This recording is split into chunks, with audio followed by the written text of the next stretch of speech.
শেষ মুহূর্তে হিসাব মিলান। আল্লাহ রাব্বুল আলামিন এই রমাদান তো দিয়েছেন, একটা অনেক উদ্দেশ্য আছে, কিন্তু পুরো রমাদানের দিকে তাকাইলে দেখা যায় আল্লাহ রাব্বুল আলামিন পুরো রমাদানকে মাগফিরাত দিয়ে বেষ্টন করে দিয়েছেন। সুবহানাল্লাহ বলেন। পুরো রমাদানের আদ্যপান্ত আপনি দেখেন, যত ইবাদত আছে সমস্ত ইবাদতের মূল হলো মাগফিরাত, ক্ষমা। কারণ ক্ষমার চেয়ে বড় নিয়ামত আর নেই।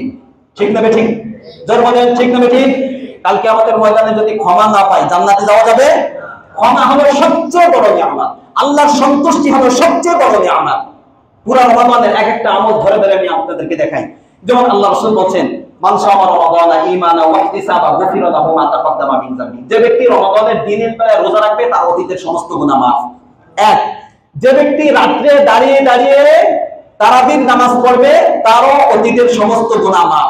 দেখেন শুধু মাগফিরাত। দুই, তিন নম্বর, লাইলাতুল কদরে দাঁড়িয়ে দাঁড়িয়ে যে ইবাদত বন্দেগী করবে তারও সমস্ত গুনাহ maaf। তিন, চার নম্বর, যে ব্যক্তি কোন বান্দাকে ইফতার করাবে কানা লাহু মাগফিরাতুন লিযুনুবিহি, তারও অতীতের সমস্ত গুনাহ maaf করে দেওয়া হবে। যে ব্যক্তি তার অধীনস্থ যারা আছে রমাদানের খাতিরে শ্রমিক যারা আছে তাদের কাজকে যদি হালকা করে দেয়, আগে 10 ঘন্টা কাজ ছিল রমাদানের খাতিরে 3 ঘন্টা কমিয়ে দিল, আল্লাহ রাব্বুল আলামিনের হাবিব আল্লাহ রাসূল বলেন তারও অতীতের সমস্ত গুনাহ আল্লাহ রাব্বুল আলামিন maaf করে দিবেন। কয়টা গেল? 5টা।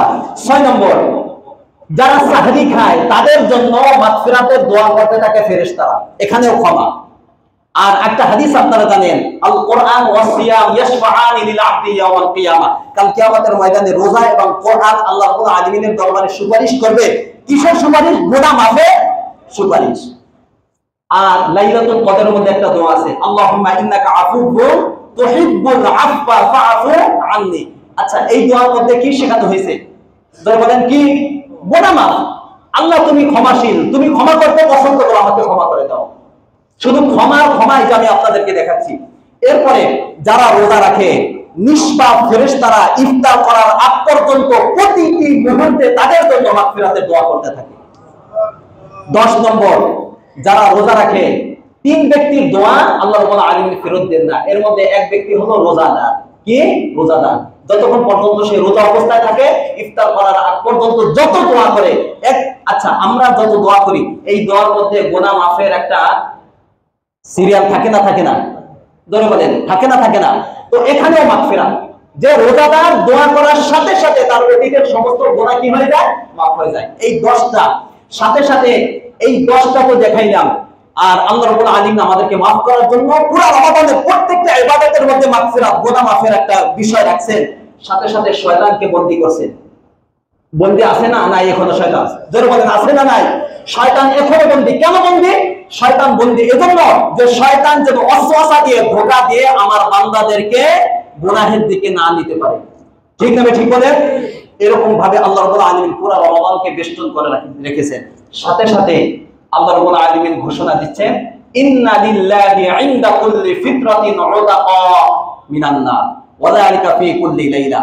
প্রত্যেক দিন ইফতারের আগ মুহূর্তে অসংখ্য বান্দাদেরকে আল্লাহ রাব্বুল আলামিন জাহান্নাম থেকে মুক্তির ব্যবস্থা করে দেন। সুবহানাল্লাহ বলেন।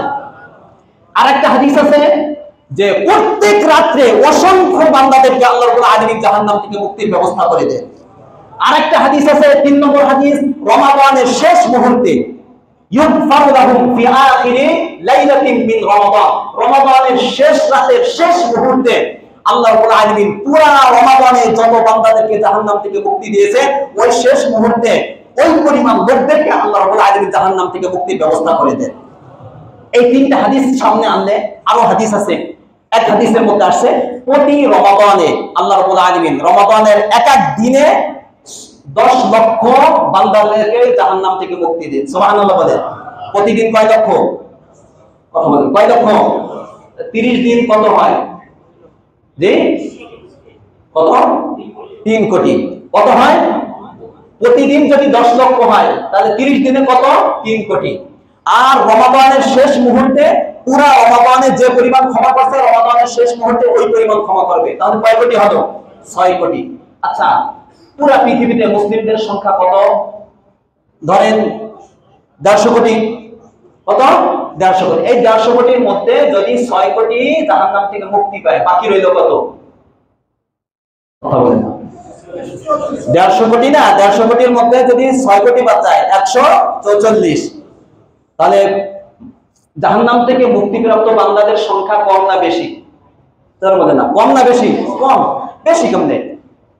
যারা মুক্তি পায় নাই এরা 144 কোটি এখনো আছে, মুক্তি পেয়েছে মাত্র 6 কোটি। যারা মুক্তি পেয়েছে এদের সংখ্যা কম না বেশি?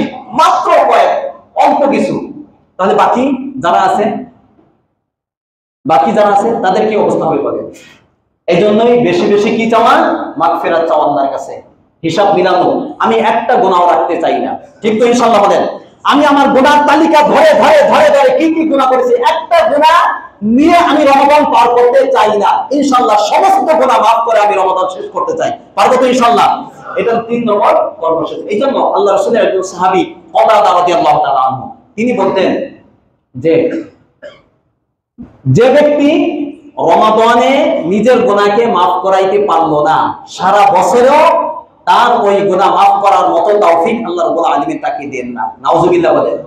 এই জন্য মেহেরবানি করে রমাদানের যে দিনগুলো আছে, গুরুত্বপূর্ণ সময়গুলো আমাদের সামনে এখনো আছে, একটা বেজর রাত আছে, এবং রমাদানের শেষ দশকের প্রত্যেকটা মুহূর্ত খুবই গুরুত্বপূর্ণ।